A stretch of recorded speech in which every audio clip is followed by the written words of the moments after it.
થાનગઢ તાલુકા પંચાયતના પૂર્વ પ્રમુખની ચોટીલા ડેપ્યુટી કલેક્ટર સહિતની ટીમે સોનગઢ ગામે આવેલા તદ્દન ગેરકાયદેસર રીતે સરકારશ્રીની કાર્બોસેલની લીઝની આકસ્મિક તપાસ કરતા કોઈપણ જોગવાઈ, પરિપત્ર, ઠરાવ સહિતનું કાયદાનું પાલન ન કરતા હોવાની કાર્બોસેલની લીઝમાં અનેક પ્રકારની ગેરરીતિ સામે આવી.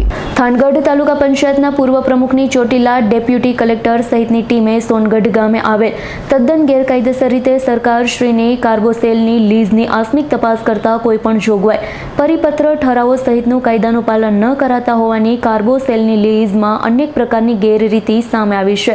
સોનગઢ ગામે થાનગઢ તાલુકા પંચાયતના પૂર્વ પ્રમુખ લીઝ હોલ્ડર રામકુભાઈ જડુની લીઝવાળી જમીન પર આકસ્મિક તપાસ અંગે ટીમે ધામા નાખ્યા. લીઝવાળી જમીન પર કોઈ હદના નિશાન યોગ્ય રીતે નિભાવેલ ન હતા.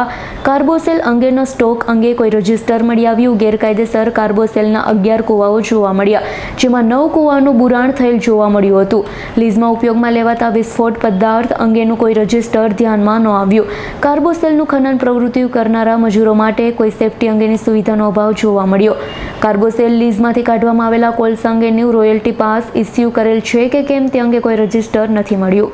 વિક્રમસિંહ જાડેજાનો રિપોર્ટ, S9 ન્યૂઝ, ચોટીલા. અમારી તમામ માહિતીથી અપડેટ રહેવા માટે જોડાયેલા રહો S9 ન્યૂઝ સાથે.